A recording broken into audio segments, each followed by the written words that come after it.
Haki yang Gaban gunakan untuk melukai Somers adalah hal yang sudah pernah kita lihat sebelumnya di serial ini, atau bahkan sudah berkali-kali Oda perlihatkan.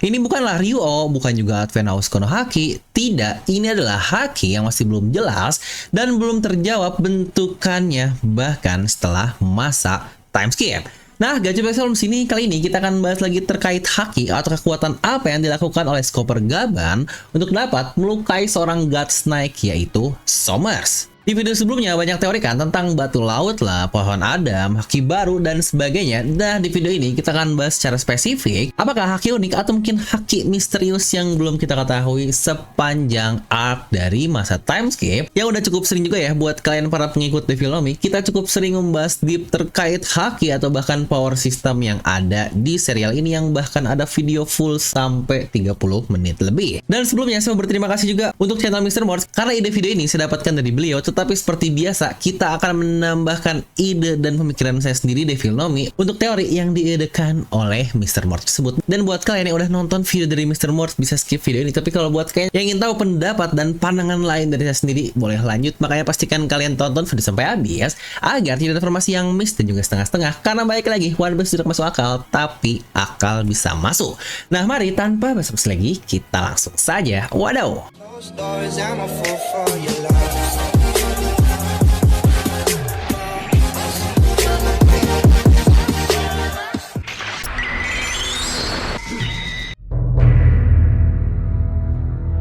Bagaimana sebuah pedang bisa permanen menjadi hitam yang kita kenal dengan nama Kokuto? Bagaimana juga Poneglyph sangat kuat dan bahkan tidak bisa dihancurkan selama berabad-abad? Bagaimana juga Joy Boy bisa menyimpan haki di sebuah utas tali biasa selama 800 tahun lamanya? Bukankah masih cukup banyak misteri terkait haki di serial One Piece ini yang belum terjelaskan secara gamblang oleh Oda di serial ini? Terutama untuk haki-haki yang dikeluarkan pasca time skip. Dan apakah juga semua hal tadi ternyata ada hubungan dengan yang dilakukan oleh Chopper Gaban kepada Somers, atau dalam kata lain itu adalah haki yang diinfuse secara permanen yang kita sebut di video ini konsepnya sebagai permanent infusion.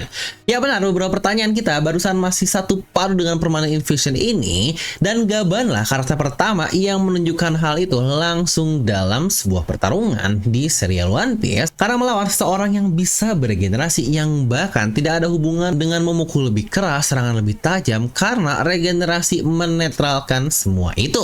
Simpelnya, secara logis, regenerasi dari God Snake ini akan berhenti jika bersentuhan dengan konsep permanent infusion yang akan kita bahas di video ini, yang dalam kata lain regenerasinya akan terhenti oleh haki yang diinfuse ke dalam bagian tubuh yang ada. Ya mungkin ibarat tubuh manusia kita seperti diamputasi lah, ada jaringan yang harus diputus atau dihentikan agar tidak ada lagi peredaran ke bagian yang diperlukan di area mutilasi tersebut. Yang aduh, diingat-ingat kita kalau dari dulu sering ngambil contoh dari masalah kedokteran, padahal saya bukan kedokteran alias cuma anak teknik biasa, yang teknik sama dengan wibu kan banyaknya juga wibu. Jadi mungkin buat kalian anak kedokteran bisa bantu logikan lebih baik di kolom komentar di bawah. Nah, mungkin itulah level terbaru dari haki yang perlu dikuasai oleh MC atau protagonis kita di serial One Piece ini. Dan kalau saya ngomong MC, berarti tidak hanya Luffy seorang sebagai karakter utama yang paling utama, tetapi krunya juga setidaknya seperti Zoro, Sanji, dan Jinbei. Yang dalam kata lain berarti kemampuan untuk membagi haki atau menginfuse haki ke objek lain perlu dipelajari oleh karakter-karakter protagonis ini. Kemampuan yang bahkan Joy Boy lakukan dan harus bisa juga Luffy lakukan. Kemampuan juga yang Zoro perlukan untuk bisa mengubah pedangnya menjadi hitam seperti Ryuma. Lagi-lagi alasan kenapa saya fokus ke Luffy dan Zoro, karena balik lagi mereka berdua ini bisa dibilang karakter utama di serial One Piece, yang mungkin jika kita plus satu lagi alias ada 3, yang satunya adalah Teteh Nami. Tapi untuk Nami tentu saja berbeda ya, karena dia ini bukanlah tipe combat atau pertarungan. Nah, oke, di sini mari kita breakdown lebih jauh lagi. Jenis haki ini bukanlah hal yang benar-benar baru di serial One Piece, dan balik lagi Oda ini tipe orang yang suka membuild up sesuatu secara tipis-tipis sepanjang cerita berjalan, mau dulu bahkan sebelum time skip dan sekarang bahkan setelah time skip, dimana ini ibarat kayak sesuatu plot twist atau mungkin hal-hal yang berurutan seperti dulunya kok gitu sih, sekarang oh jadi begini. Dan inilah yang Oda biasa mainkan polanya di serial ini. Pertama kita akan bahas dulu ke bagian pre-time skip. Dimana hal ini pun sudah pernah Oda paralelkan ketika masa pre-time skip dulu, yang tentu saja seperti yang sudah bisa kalian tebak, paralel utamanya atau ultimate-nya ketika Rayleigh versus Kizaru. Ya benar, dimana terdapat dua sisi unik yang selalu menjadi topik bahasan ketika masa pre-time skip dulu, yaitu pertama kemampuan dan masalah dari buah iblis Logia, dan juga kemampuan aneh dari karakter yang terpisah dan berbeda dari buah iblis yang mungkin nantinya kita kenal dengan nama Haki ini. Buat para pembaca teori selama pasti sudah sangat biasa lah dengan hal seperti ini, karena ini selalu menjadi topik luar biasa yang sangat ramai di berbagai forum sekitaran 15 tahun yang lalu. Dimana permasalahan Logia tentu saja hal yang jadi kesusahan dari pihak protagonis kita selama arc awal serial One Piece. Ya benar, mau siapapun yang menyerangnya pengguna Logia ini akan terasa invincible atau tidak terkalahkan. Bahkan mulai dari Smoker di Lojuton, bahkan trio monster pun menjadi sampah di hadapan Smoker ini. Lalu juga ada Crocodile, Enel, Aokiji, dimana untuk case dari Crocodile dan Enel, oke lah, Oda menggunakan kreativitasnya untuk membuat counter dari elemental mereka sendiri. Contohlah, pasir dan air lah yang akan membuatnya tergumpal dan akhirnya bisa melukainya. Ya walau mungkin ada sedikit plot twist aneh atau mungkin saya sebutnya sebagai plot armor ketika Luffy bisa menghajar Crocodile menggunakan darah. Yang kita juga tahu sendiri lah bagaimana kekuatan Crocodile di Marineford, yang sepertinya masih banyak misteri kenapa Luffy bisa menang selain karena plot armor di Arc Alabasta. Lalu lanjut untuk case dari Enel, yang ini pun kita sudah jelas lah ya, isolator melawan listrik. Dan permasalahan pun akhirnya kembali bertemu ketika Luffy harus berhadapan dengan Aokiji yang tidak lain Oda langsung ngambil level ultimate, yaitu seorang admiral. Yang bahkan tanpa buah iblis pun menurut saya Aokiji sendirian saja sudah bisa mengalahkan seluruh kru topi jerami dengan sangat mudah, apalagi dengan buah iblis. Wah, itu Hiei-Nomi juga bakal makin easy banget. Nah, jadi gimana nih cara mengalahkan Logia kalau mereka tidak bisa disentuh ketika pemikiran kita saat itu di masa pre-time skip? Padahal bukankah kita tahu kan terdapat karakter-karakter hebat seperti Yonko, Diriga, atau Diga Shirohige yang bukan Logia, serta Shanks dan karakter-karakter lain, mereka juga bisa berada di puncak dunia ini yang pastinya terdapat suatu sistem untuk dapat mengcounter makhluk-makhluk Logia yang terkesan invincible ini. Dimana sepanjang cerita akhirnya di-spill dikit-dikit lah hal tersebut, sebuah kemampuan aneh yang berhubungan satu sama lain. Dimulai tentu saja dari chapter 1 One Piece ini sendiri, ketika balik lagi Jackie, dulu ini Shanks masih dipanggil Jackie di chapter 1, dimana situ dia mengusir monster laut besar hanya dari tatapannya saja.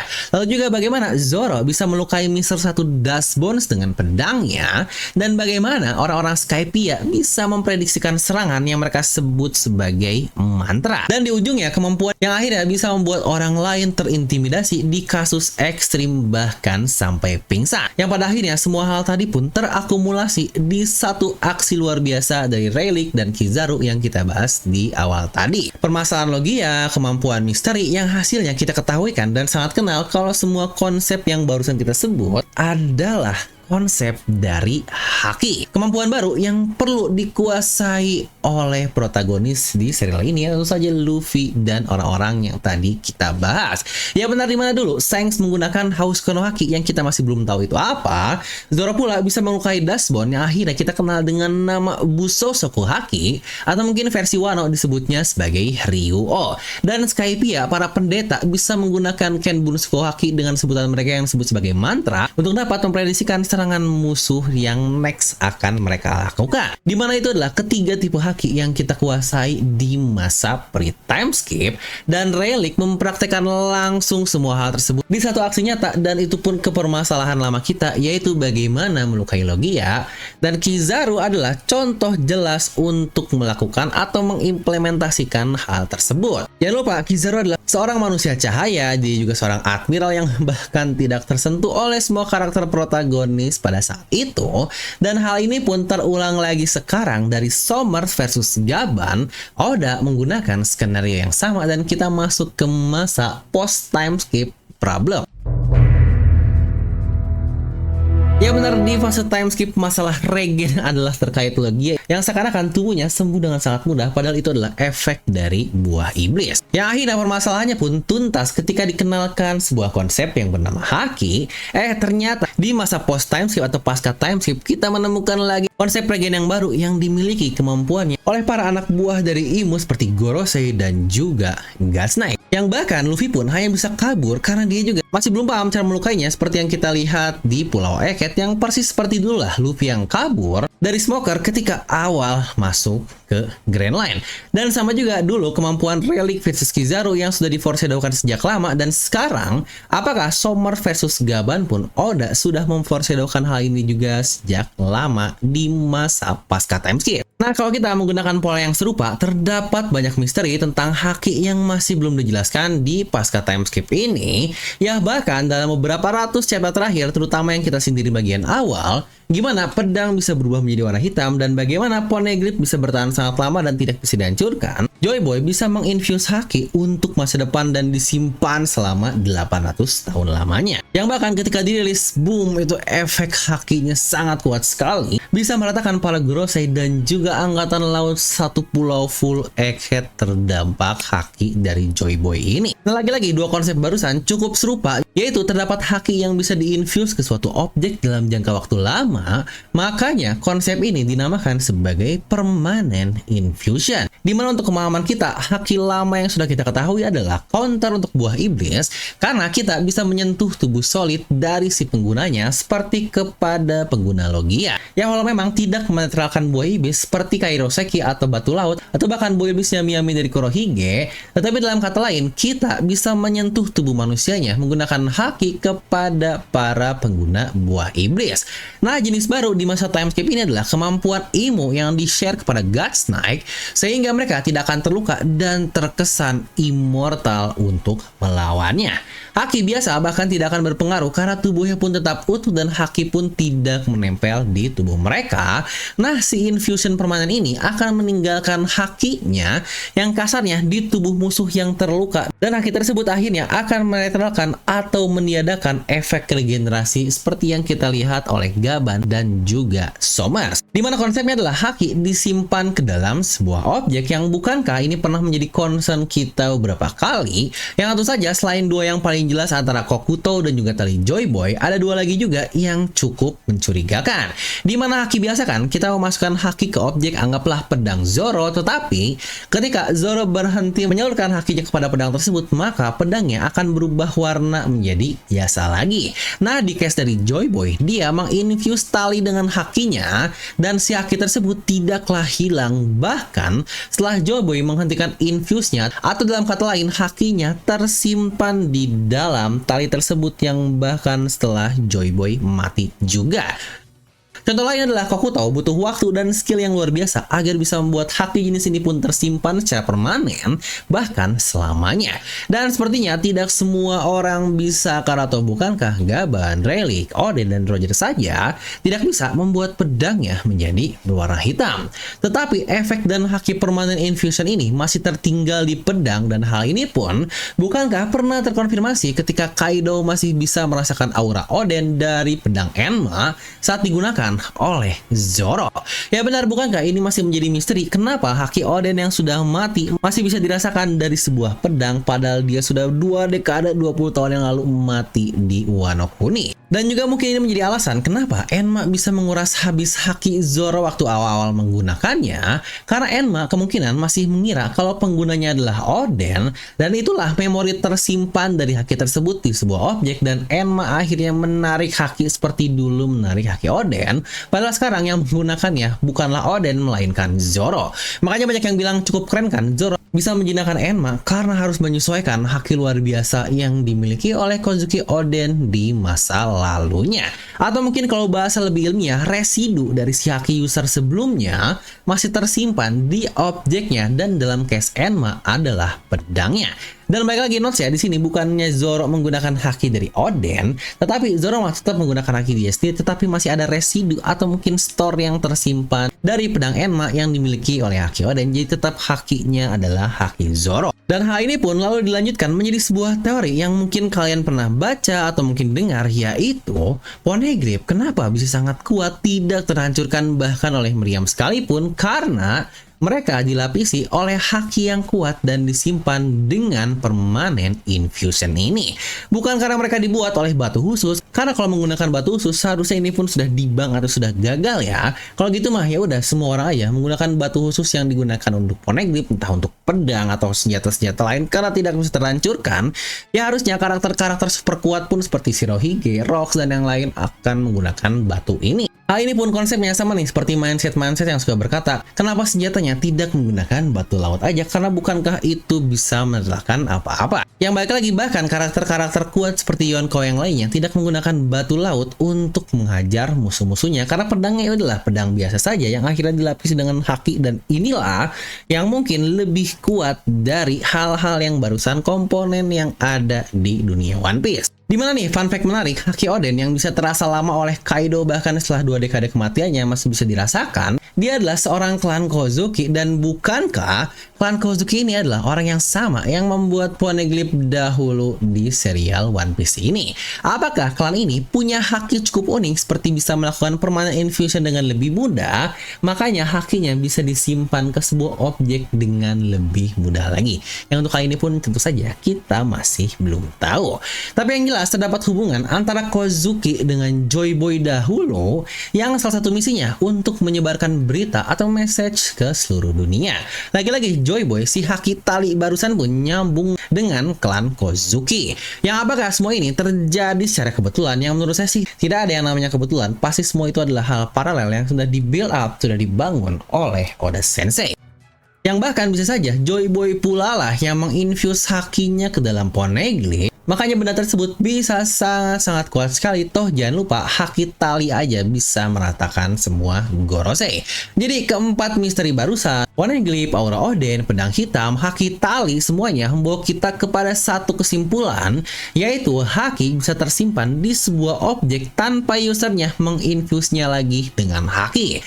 Makanya konsep ini dinamakan sebagai permanent infusion atau mungkin haki yang disimpan dan disalurkan ke sebuah objek dalam waktu yang lama. Yang mungkin dalam kata lain di store di sebuah objek tadi, dan Chopper Gaban dia mendemonstrasikan misteri-misteri itu dalam sebuah pertarungan nyata, meninggalkan haki permanen di tubuh musuhnya sehingga kemampuan untuk regenerasinya pun akhirnya terhambat oleh residu dari haki yang tertinggal di tubuhnya itu.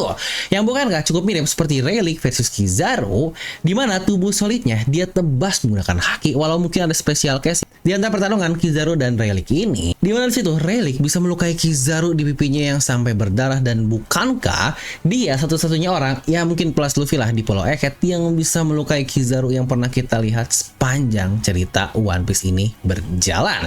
Jadi balik lagi, saat itu haki Rayleigh bukanlah haki biasa, tetapi haki yang cukup advance, yang bahkan mungkin baru kita kenal lebih lanjut sekarang setelah masa time skip. Yang sebenarnya hal ini juga mungkin ada hubungan dengan bagaimana Garp dulu dia bisa melukai Marco ketika tonjokannya di Marineford, karena jangan lupa Marco ini dia dapat meregenerasi tubuhnya dengan sangat mudah, yang bahkan luka seperti apapun tubuhnya menjadi normal lagi. Yang jangan lupa ya, bahkan King dan juga Queen saja cukup kebingungan untuk bisa melukai Marco di Onigashima, karena jangan lupa seseorang seperti Queen dan juga King gak mungkin kan mereka nyerang tanpa menggunakan haki, dan tetap saja tubuh Marco tidak terluka karena memiliki regenerasi unik yang dia dapatkan dari buah iblisnya tersebut. Jadi sepertinya terdapat haki unik juga yang digunakan oleh Garp ketika dulu bisa melukai Marco, yang mungkin lagi-lagi bukan Garp, Gaban, Rayleigh, orang-orang ini adalah orang-orang generasi lama yang sangat-sangat kuat sekali, dan jadi sangat wajar sekali kalau ternyata haki yang mereka gunakan adalah permanent infusion yang sangat kuat ini, yang akhirnya perlu dilatih dan dimiliki oleh seorang MC kita, yang akan menjadi bahasan untuk chapter-chapter selanjutnya tentang kekuatan baru dari haki ini.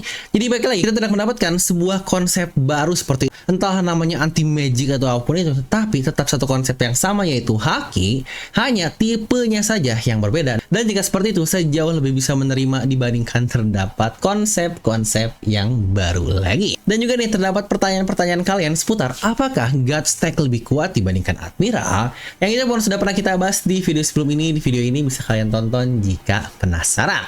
Nah, jadi itulah satu video yang sepertinya cukup panjang karena kita membahas satu power system dengan lebih detail yang bisa dibilang baru pun enggak sih, cuma konsepnya masih abu-abu.